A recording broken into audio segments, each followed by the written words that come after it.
Hello and welcome back to our YouTube channel. उम्मीद करता हूं कि आप सभी फिट एंड फाइन होंगे। तो आज इस वीडियो में हम बात करने वाले हैं जनरल अवेयरनेस के कुछ इंपॉर्टेंट एमसीक्यूज जो जूनियर असिस्टेंट के लिए बहुत ही इंपॉर्टेंट रहने वाले हैं। लेकिन वीडियो स्टार्ट करने से पहले अगर आप हमारे चैनल पर नए हैं तो पहले चैनल को सब्सक्राइब करो and then share the video with your friends. तो let's come to the first question. आ जाओ यहाँ पे, क्या है first question. First question is which gases is known as noble gases. इनमें से कौन सा एक क्या नोबल गैस है। देखो ये जो नोबल गैसेस होते हैं इनको हम कहते हैं इनर्ट गैसेस या स्टेबल गैसेस। देखो ये लेस रिएक्टिव होते हैं, लेस रिएक्टिव ये गैसेस होते हैं। और उनमें कौन कौन सा गैस है, देखो इसमें से जो गैस है दैट इज द हीलियम, वो होगा हीलियम। लेकिन हीलियम के अलावा नियॉन भी है, ठीक है, और एर्गॉन भी है, क्रिप्टॉन भी है, जेनॉन भी है एंड रेडॉन भी है। तो ये चीज़ें आप याद रखो। मैं फिर से रिपीट कर रहा हूँ, एक तो है helium, next is neon, argon, krypton, xenon and radon, ठीक है। तो इनको हम कहते हैं क्या नोबल गैसेस, ठीक है। आ जाओ नेक्स्ट पे। Next is which of the following is not correct statement about flash memory. ये फ्लैश मेमोरी है यहाँ पे, ठीक है। इनमें से कौन सा एक स्टेटमेंट क्या गलत है रिगार्डिंग व्हाट फ्लैश मेमोरी। तो ये जो फ्लैश मेमोरी है ये नॉन वोलाटाइल मेमोरी है, नॉन वोलाटाइल मेमोरी है, ये नॉन वोलाटाइल मेमोरी है। और इसको इरेज भी किया जा सकता है, इलेक्ट्रिकली इसको इरेज भी किया जा सकता है and then it can be reprogrammed, it can be reprogrammed, ठीक है। और ये जो फ्लैश मेमोरी है इसके दो टाइप्स है, इसके टू टाइप्स है। तो फर्स्ट वन क्या है, that is the nor flash, NOR, nor flash memory. Majorly इसमें स्टोर किए जाते हैं डिजिटल कॉन्फ़िगरेशन, इसको यूज किया जाता है to store the digital configuration. और जो फर्स्ट पार्ट है that is the non flash memory, ठीक है। और इसको यूज किया जाता है जनरल पर्पज का जो डेटा है वो स्टोर करने के लिए, ठीक है, राइट। तो यहाँ पे आ जाओ आप स्टेटमेंट्स पे। First statement is it is used for information storage in devices like digital camera, laptops etcetera. ये स्टेटमेंट गलत है, ठीक है। देखो ये स्टोर डेटा कर रही है, ये जो फ्लैश मेमोरी है ये डेटा स्टोर कर रही है, लेकिन ये एक किन में ये डेटा स्टोर कर रही है, डेट इज द, बताओ किस में, मेमोरी सेल्स में, मेमोरी सेल्स में ये डेटा स्टोर कर रही है by using floating gate transistors, floating gate transistors, ठीक है। ये स्टेटमेंट आप याद रख लेना, ठीक है। तो ये पहला स्टेटमेंट गलत है। It can operate in extended temperature range of -40 degree centigrade to +85 degree centigrade, ये स्टेटमेंट भी गलत है। It is cheaper than the normal mechanical disc drivers, ये स्टेटमेंट सही है। ये थोड़ा सा क्या चीप है, सस्ता हमको देखने को मिलती है। इट कंज्यूम्स लेस पावर, ये स्टेटमेंट भी गलत है, ठीक है। तो आंसर क्या होगा, option number 3 will be the correct answer, ठीक है। आ जाए नेक्स्ट पे, क्या है next question. Next is computer. Computer के बारे में कुछ स्टेटमेंट्स है। फर्स्ट स्टेटमेंट क्या है, is a device capable for storing data. ये जो कंप्यूटर है ये एक ऐसा डिवाइस है जो क्या डेटा को स्टोर भी कर रहा है, एक ऐसा डिवाइस जो डेटा को स्टोर कर रहा है। तो ये स्टेटमेंट सही है, ठीक है। कंप्यूटर की एक क्या कैरेक्टरिस्टिक फीचर है। It is capable of analysing data, ये स्टेटमेंट भी सही है, ठीक है। It is capable of maintaining total secrecy, secrecy computer में सबसे ज्यादा हमें देखने को मिलती है, ठीक है, राइट। ये स्टेटमेंट सही है। It is sometimes attacked by virus, ये स्टेटमेंट भी सही है। डेट में जितने ये स्टेटमेंट्स हैं ये सभी स्टेटमेंट्स क्या है, करेक्ट स्टेटमेंट है रिगार्डिंग द कंप्यूटर, ठीक है। तो आंसर क्या होगा, part number 5 will be the correct answer, ठीक है। आ जाओ नेक्स्ट पे, क्या है next question. Next is saffron cultivation is unique to Jammu and Kashmir. The other country producing the saffron crop is. देखो ये जो वर्ल्ड का बेस्ट सैफरान है ये हमें जम्मू एंड कश्मीर स्टेट में देखने को मिलता है। लेकिन जम्मू एंड कश्मीर स्टेट के अलावा वर्ल्ड की वो कौन सी कंट्री है जहाँ पे हमें सैफरान देखने को मिलता है, that is the Iran. Iran में ये हमें देखने को मिलता है, ठीक है। तो अगर हम यहाँ पे सैफरान की बात करेंगे, सैफरान की बात करेंगे, जम्मू एंड कश्मीर में ये मेनली किस डिस्ट्रिक्ट में प्रोड्यूस होता है, that is the Pulwama district. Pulwama district में ये प्रोड्यूस होता है। और मेजरली अगर हम बात करेंगे पांपोर टाउन में, पांपोर टाउन में, और इस टाउन को हम कहते हैं क्या, saffron town of Jammu and Kashmir, saffron town of Jammu and Kashmir. और पामपुर वुडर जो है वो फेमस है सैफरान के लिए। ठीक है, राइट, समझ आया? तो आंसर क्या होगा? Option number 3। ईरान की अगर हम बात करेंगे, इसकी कैपिटल क्या है बताओ? इनसे क्वेश्चन बन सकता है, बताओ।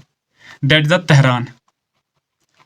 Tehran is the capital of Iran. ठीक है, समझ आया? आ जाओ नेक्स्ट पे। Next is Parihaspura now called Paraspur near Shadipur was founded by which ruler. Parihaspura जिसको हम कहते हैं स्माइलिंग सिटी, स्माइलिंग सिटी, ये किसने बनाई थी? तो ये बनाई थी ललितादित्य मुक्तापिता जी ने। ये एक रूलर था जो बिलोंग कर रहा था करकोटा डायनास्टी को। किस डायनास्टी को? करकोटा डायनास्टी को। ठीक है, इसको कहा जाता है समुद्रगुप्त ऑफ कश्मीर, समुद्रगुप्त ऑफ कश्मीर, और Alexander of Kashmir, Alexander of Kashmir भी इसको कहा जाता है। ठीक है, राइट, आ जाए नेक्स्ट पे। Next is which of the following took office as the first governor of Jammu and Kashmir. Jammu and Kashmir का फर्स्ट गवर्नर कौन था? देखो, गवर्नर से पहले यहाँ पे जो पोस्ट है दैट वाज सदर रियासत, सदर रियासत। इस पोस्ट को फिर रिप्लेस किया गया था गवर्नर के पोस्ट से। जो फर्स्ट सदर रियासत था that was the Karan Singh, Karan Singh. और इस पोस्ट को फिर रिप्लेस किया गया था गवर्नर के पोस्ट में in the year 1965 and the first governor was Karan Singh. ये भी यही पर्सन था। ठीक है, राइट, तो आंसर क्या होगा? Option number first will be the correct answer. ठीक है, आ जाओ नेक्स्ट क्वेश्चन पे। क्या है next question? Next is which among the following is the most abundant greenhouse gas in the earth atmosphere. देखो, ग्रीन हाउस गैसेज ये वो गैसेज है जो रेस्पॉन्सिबल है, जो रेस्पॉन्सिबल है ग्लोबल वार्मिंग के लिए, ग्लोबल वार्मिंग के लिए, या हीट अप ऑफ एटमॉस्फेयर। ये इस चीज़ के लिए रेस्पॉन्सिबल है क्योंकि जो सन से लाइट आती है ये इसको क्या फिर ट्रैप कर रहे हैं। ठीक है, तो जिसकी वजह से जो हमारा एटमॉस्फेयर है वो क्या हीटअप हो जाता है। ठीक है, लेकिन नाउ क्वेश्चन इज इनमें से सबसे ज़्यादा कौन सा एक गैस हमें देखने को मिलता है एटमॉस्फेयर में? ठीक है, तो अगर हम कंसंट्रेशन की बात करेंगे, कंसंट्रेशन की अगर हम बात करेंगे जो मेनली रेस्पॉन्सिबल है किस चीज़ के लिए? ग्लोबल वार्मिंग के लिए। तो सबसे फर्स्ट नंबर पे आते हैं वाटर वेपर्स, फर्स्ट नंबर पे आते हैं वाटर वेपर्स, और सेकंड नंबर पे कार्बन डाइऑक्साइड आता है। लेकिन गैस हमें बोलना है that will be the carbon dioxide. हमें गैस की बात की गई है तो gas will be the carbon dioxide. Right, समझ आया? तो इसके अलावा कौन कौन से गैसेस है जो रेस्पॉन्सिबल है एंड उनको हम कहते हैं क्या? Green house gases. देखो, एक तो है CO2, कार्बन डाइऑक्साइड। ठीक है, next is methane, next is nitrous oxide and chlorofluorocarbon. ये ऐसे चीजें हैं जो मेनली रेस्पॉन्सिबल है किस चीज़ के लिए? ग्लोबल वार्मिंग के लिए। डेट मीन्स जो रेस्पॉन्सिबल है जिसकी वजह से हमारा जो एटमॉस्फेयर है वो डे टू डे क्या हीटअप ज़्यादा होता जा रहा है। ठीक है, राइट, समझ आया? तो आंसर क्या होगा? Option number first will be the correct answer. ठीक है, आ जाओ यहाँ पे। क्या है next question? Next is to attain the Swaraj in a year was the aim of. एक ईयर में हमें क्या आज़ादी मिलनी चाहिए, एक ईयर में हमें क्या स्वराज इंडिपेंडेंस मिलेगी, ये किस मूवमेंट का क्या गोल था या एम था? तो ये स्टेटमेंट है ये कहा था गांधी जी ने during the non cooperation movement. ये कहा था गांधी जी ने during the non cooperation movement जो स्टार्ट की गई थी 1920 में, 1 अगस्त 1920 में। लेकिन इस मूवमेंट को बंद करना पड़ा 1922 में ड्यू टू चोरी चोरा केस, चोरी चोरा इंसिडेंट जो हुआ था उसी की वजह से इसको बंद करना पड़ा। CDM सिविल डिसओबीडियंस जिसको 1930 में स्टार्ट किया गया था, साल्ट मार्च या डैंडी मार्च इसके साथ एसोसिएटेड है। होम रूल लीग जिसको स्टार्ट किया गया था 1916 में। तो किसने स्टार्ट किया था? एक था अनी बेसेंट एंड बाल गंगाधर तिलक। खिलाफत मूवमेंट इसको 1919 में स्टार्ट किया गया था। ठीक है, ये डेट्स भी याद रखना, तो इनसे क्वेश्चंस बनने के बहुत सारे चांसेस होते हैं। ठीक है, तो option number 4 will be the correct answer. ठीक है, आ जाओ नेक्स्ट पे। Next is Simon Commission in 1928 came to India with the purpose. Simon Commission जो आया था 1928 में इंडिया में, इसका पर्पस क्या था? इसका ये पर्पस था कि हमें क्या कॉन्स्टिट्यूशनल चेंजेस करनी है, कॉन्स्टिट्यूशनल चेंजेस हमें लानी है। बेसिकली जब गवर्नमेंट ऑफ इंडिया एक्ट 1919 पास किया गया था, उसमें प्रोविंसेस में दायरकी क्या स्टार्ट की गई थी, और इस दायरकी को देखने के लिए कि ये सही है या गलत है, इससे कौन से फायदे हुए, कौन से नुकसान इससे हुए, तो उसी चीज़ को देखने के लिए ये कमीशन आया था। लेकिन जब ये कमीशन इंडिया में पहुंचता है तो लोग इसके अगेंस्ट क्या खिलाफ हो गए, इसके अगेंस्ट लोगों ने प्रोटेस्ट करना स्टार्ट किया था। ठीक है, क्योंकि ये जो कमीशन था, इसके 7 मेंबर्स थे। कितने मेंबर्स थे? 7 मेंबर्स है, लेकिन इसमें से कोई इंडियन मेंबर नहीं था। अब इंडिया के लोग ये सोच रहे थे क्योंकि कॉन्स्टिट्यूशनल चेंजेस यहाँ पे लाई जाएंगी, लेकिन इसमें इंडियंस का सपोर्ट होना चाहिए, इसमें इंडियन की पार्टिसिपेशन होनी जरूरी है। तो इसमें पार्टिसिपेशन नहीं थी, तो इसलिए इसको क्या लोगों ने क्या अगेंस्ट हुए इस चीज के, और ये 7 मेंबर्स कमीशन था जिसको हम कहते हैं व्हाइट कमीशन भी, व्हाइट कमीशन, और जिसका हेड था सर जॉन साइमन। ठीक है, तो ऑप्शन नंबर फर्स्ट हमारा क्या होगा correct answer, to consider administrative reforms. ठीक है, राइट, समझ आया? आ जाओ नेक्स्ट पे, करो नेक्स्ट क्वेश्चन का answer. Next is in Himalayan ranges the types of vegetation changes with altitude due to following reasons. देखो, जो हिमालयन रीजन हमारे पास है, मेनली अगर हम बात करेंगे ग्रेटर हिमालयाज,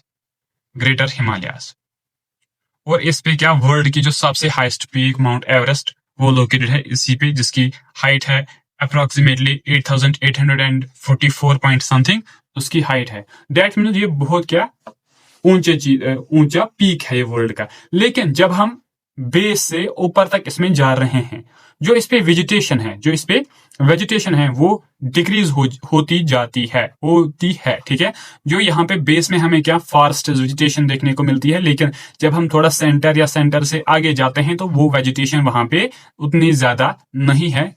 कौन से रीजन इसके पीछे है? तो इसके पीछे जो रीजन है, first is decrease in the temperature. देखो, आप जितना एल्टीट्यूड पे चले जाओगे उतना टेम्परेचर कम होता जाएगा। ठीक है, और ऊपर के रीजन में क्या चेंजेस इन रेनफॉल भी होती है, अनफर्टाइल सॉइल भी होती है वहां पे। विंड्स की तो यहाँ पे बात नहीं है, लेकिन ये जो फर्स्ट, सेकंड एंड थर्ड, ये मेजरली रेस्पॉन्सिबल है, जो हमें क्या हिमालयन, जब हम ऊंचे के पीक्स पे जाते हैं वहां पे हमें सबसे ज्यादा कम वेजिटेशन चीजें देखने को मिलती है। ठीक है, ये फर्स्ट 3 जो काजेस है ये रेस्पॉन्सिबल है इस चीज के लिए। That is the answer will be the 1, 2 and 3 will B correct answer. ठीक है, राइट, आ जाओ नेक्स्ट क्वेश्चन पे। नेक्स्ट क्या है? Next is match the following list 1 with list 2 and select the correct answer using the codes given below. हमारे पास दो lists है। लिस्ट 1 में हमारे पास कुछ स्टेट्स है और लिस्ट 2 में नेशनल पार्क्स है। नाउ हमें कहना है कि कौन सी नेशनल पार्क किस स्टेट में हमें देखने को मिलती है। ठीक है, first state is Uttarakhand. Uttarakhand में कौन सी हमें नेशनल पार्क इनमें से देखने को मिलती है? बताओ, करो आंसर। उत्तराखंड में कौन सी नेशनल पार्क हमें देखने को मिलती है? That is the Rajaji National Park. ए का होगा 2, डेट मीन्स यहां पे आ जाओ आंसर पे। ए का होगा 2, ये भी कैंसिल हो जाएगा एंड 4 भी कैंसिल हो जाएगा। ठीक है, या तो बी आंसर है या तो सी आंसर है। ठीक है, नेक्स्ट इज असम। असम में हमें क्या कौन सी नेशनल पार्क देखने को मिलती है? डेट इज द मानस। इसका हो जाएगा बी। दैट मीन्स बी का होगा 4, ऑलरेडी ये तो कैंसिल है ही, ये भी कैंसिल हो जाएगा, ये भी कैंसिल हो जाएगा। That means option number B हमारा करेक्ट आंसर हो जाएगा। उड़ीसा में बताओ क्या है? सिमलीपाल नेशनल पार्क भी है और टाइगर रिजर्व भी है। ठीक है, देन कर्नाटका में बांदीपुर नेशनल पार्क हमें देखने को मिलती है। ठीक है, तो आंसर क्या होगा? Option number 2 will be the correct answer. ठीक है, आजा नेक्स्ट पे। नेक्स्ट क्या है? Next is which one of the following vitamin is responsible for blood clotting. Blood clotting में हमें कौन सा विटामिन हेल्प कर रहा है, कौन सा विटामिन रिस्पॉन्सिबल है इस चीज के लिए? ठीक है, तो यहां पे आ जाओ। विटामिन सी, जिसको हम कहते हैं एस्कॉर्बिक एसिड, और इसकी डिफिशियंसी जो डिजीज होती है डेट इज द सिकरवी। ठीक है, तो इस चीज की जो करेक्ट आंसर है that is the option number के। ठीक है, राइट। और ये जो विटामिन है इनको डिस्कवर किया गया था कैश्मीर फंक ने इसको डिस्कवर किया था 1912 में। और ये जो विटामिन है ये 2 तरह के हैं। There are 2 types of vitamin. First is fat soluble and next is water soluble. जो वाटर सॉल्युबल विटामिन है वो विटामिन बी एंड सी है, और जो फैट सॉल्युबल विटामिन है ए, डी, ई एंड विटामिन के। ठीक है, राइट। तो ये चीजें याद रखो, विटामिन के will be the correct answer. Vitamin D जो है इसको हम कहते हैं सनशाइन विटामिन, सनशाइन विटामिन, या कैल्शियम कंटेनिंग विटामिन, या और इसके अलावा ब्यूटी विटामिन, जो सनलाइट इसकी क्या एक मेजर सोर्स है। Sunlight is the major source of vitamin D. ठीक है, राइट। और इसकी वजह से क्या जो हमारी बोन्स होती है वो स्ट्रांग हो जाती है। ठीक है, तो answer will be the option number 2। ठीक है, राइट। आ जाओ नेक्स्ट पे, करो नेक्स्ट क्वेश्चन का answer. Next is blood grouping was discovered by, blood grouping किसने डिस्कवर किया था? That was a Karl Landsteiner. ठीक है, इसने इसको डिस्कवर किया था कब? 1901 में, 1901 में। डेट मीन्स ऑप्शन नंबर 4 हमारा क्या करेक्ट आंसर हो जाएगा। विलियम हार्वे जी ने क्या डिस्कवर किया था बताओ? Circulation of blood, circulation of blood. ठीक है, और रॉबर्ट कोच जी ने बताओ, इसने 1882 में कहा था कि ट्यूबरकुलोसिस जो है इसके लिए कौन सा बैक्टीरिया रिस्पॉन्सिबल है? That bacteria was Mycobacterium tuberculosis, उस बैक्टीरिया का नाम है ये, इसने कहा था 1882 में। ठीक है, राइट। आंसर क्या होगा? Option number 4 will be the correct answer. ठीक है, आ जा नेक्स्ट पे, करो नेक्स्ट क्वेश्चन का answer. Next is the gas that filled the electric bulb is, electric bulb जो हमारे पास होता है उसमें कौन सा गैस भरा हुआ होता है? देखो उसमें गैसेस मिक्स होते हैं, एक तो एर्गॉन, एर्गॉन प्लस इसके साथ नाइट्रोजन होता है। लेकिन अगर हम कंसंट्रेशन की बात करेंगे 73% एर्गॉन होता है, तो जो रेस्ट 7% है वो नाइट्रोजन होता है। तो यहाँ पे आंसर होगा नाइट्रोजन। ठीक है, answer will be option number 1। ठीक है, आ जाओ नेक्स्ट पे, करो नेक्स्ट क्वेश्चन का आंसर। नेक्स्ट इज क्या है? नेक्स्ट करो। Next is Atal Setu is built on the river, Atal Setu bridge ये किस रिवर पे बिल्ट है बताओ? That's in the Ravi river. ठीक है, और ये इसकी जो लेंथ है डेट इज द 592 मीटर्स, और ये केबल स्टेड ब्रिज है, केबल स्टेड ब्रिज है। तो अगर इसकी लोकेशन की बात हम करेंगे बताओ, ये बसोली के पास हमें देखने को मिलता है, that's in the Kathua district, Kathua district. और इसको कमीशन कब किया गया था बताओ? 2015 में, 2015 में। ठीक है, answer will be the Ravi. ठीक है, आजा नेक्स्ट पे। Next is Ratle power project is a run of the river project on the Chenab in district Kishtwar of the union territory of Jammu and Kashmir will be undertaken by. देखो ये जो रेटल पावर प्रोजेक्ट है ये run of the river project है। Run of the river project का मतलब है कि जो रिवर का फ्लो है उसी को यूज किया जाता है जिस चीज के लिए? To produce hydroelectric power. ठीक है, लेकिन ये किस पे लोकेटेड है? चिनाब रिवर पे, ये क्वेश्चन में ही कहा गया है। और किस डिस्ट्रिक्ट में? किश्तवाड़ डिस्ट्रिक्ट में। तो ये 2 पॉइंट से ये आपको याद रखने हैं। नाउ हमें बताना है कि इसको कौन कौन सी कंपनी क्या कंस्ट्रक्ट कर रही है। तो इसको एनपीएससी और जेकेएसपीडीसीएल ये दोनों कंपनीज इसको कंस्ट्रक्शन, ये एक ज्वाइंट वेंचर है इन दोनों कंपनीज का। तो अगर हम बात करेंगे रेटल की, इसकी कैपेसिटी कितनी है? कैपेसिटी कितनी है? 850 मेगावाट। ठीक है, तो ये चीजें आप याद रखो। तो आंसर होगा option number 3 will be the correct answer. ठीक है, आ जाओ नेक्स्ट पे। नेक्स्ट क्या है? Next is Ranjit Sagar dam is built across which of the following rivers. Ranjit Sagar dam जिसको हम कहते हैं थीन डैम, थीन डैम उसको किस रिवर पे क्या बनाया गया है? ठीक है, किस रिवर पे ये लोकेटेड है बताओ? करो answer. That's the Ravi river पे ये लोकेटेड है। ठीक है, आ जाओ नेक्स्ट पे। नेक्स्ट क्या है? विच of the following is the highest peak in south India. South India की हाइस्ट पीक कौन सी है बताओ? कौन है हाइस्ट पीक साउथ इंडिया की? देखो यहाँ पे हम पहले इनकी क्या एलिवेशन जो है इनकी, तो वो हम देखेंगे हाइट क्या है। अनाईमुडी जो है ये हमें केरला में देखने को मिलती है। ठीक है, और इसकी जो हाइट है दैट इज द 2695 मीटर्स। ठीक है, राइट। देन डोडा बेटा ये कहाँ पे हमें देखने को मिलती है? तमिलनाडु में। ठीक है, and this is the part of Nilgiri hills, और इसकी जो हाइट है दैट इज द 2637।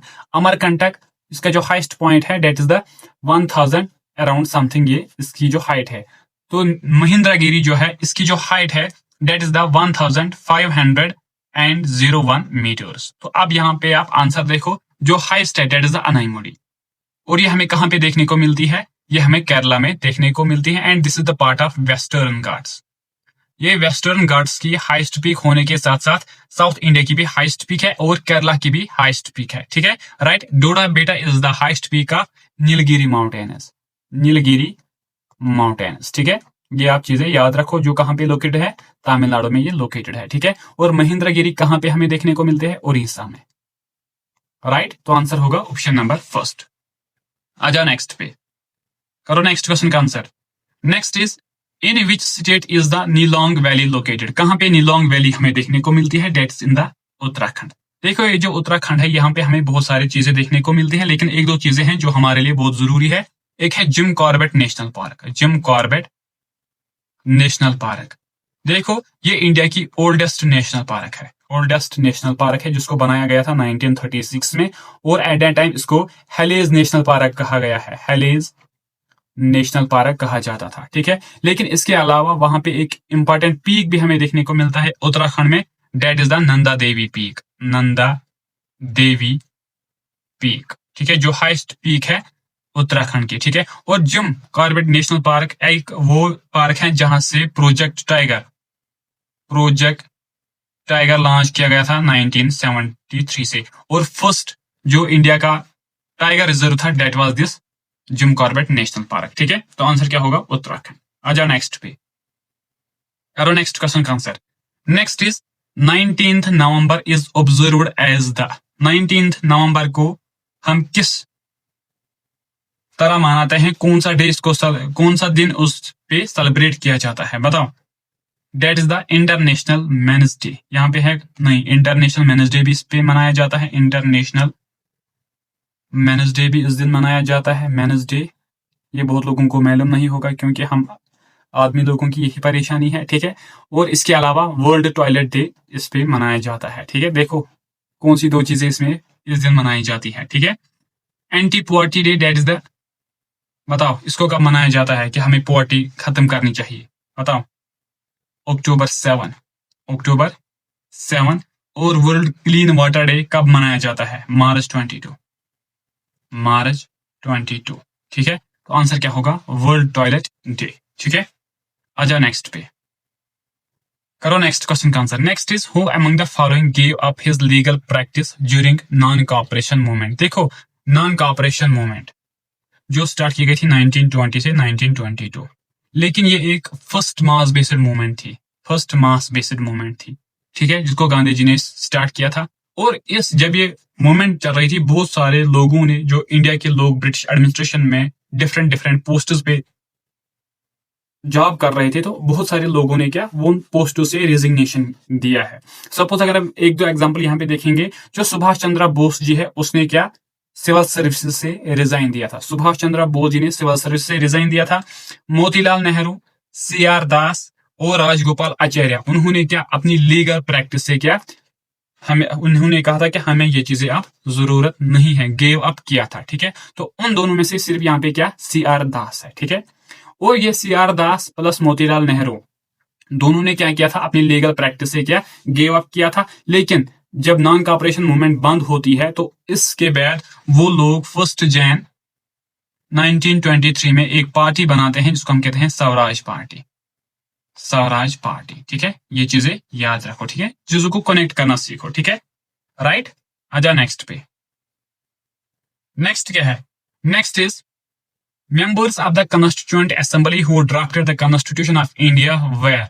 देखो मेंबर्स ऑफ हमारी जो कॉन्स्टिट्यूएंट असेंबली थी उसमें बहुत सारे मेंबर्स थे, ठीक है। और उन मेंबर्स ने फिर क्या किया है, उन्होंने कॉन्स्टिट्यूशन बनाया उन लोगों ने। लेकिन ये जो मेंबर्स थे ये कहां से आए थे, ठीक है। तो इनको इलेक्ट किया गया था लेजिस्लेटिव असेंबली से अक्रॉस द वेरियस प्रोविंसेस, और टोटल नंबर जो थे दैट वाज 389, ठीक है। और इस कॉन्स्टिट्यूएंट असेंबली का जो फर्स्ट प्रेसिडेंट था, first president that was the doctor Sachchidananda Sinha, और उसके बाद परमानेंट प्रेसिडेंट बनाया गया था किसको, डॉक्टर राजेंद्र प्रसाद जी को परमानेंट प्रेसिडेंट बनाया गया था, ठीक है, राइट। तो आंसर क्या होगा, option number 3 will be the correct answer, ठीक है।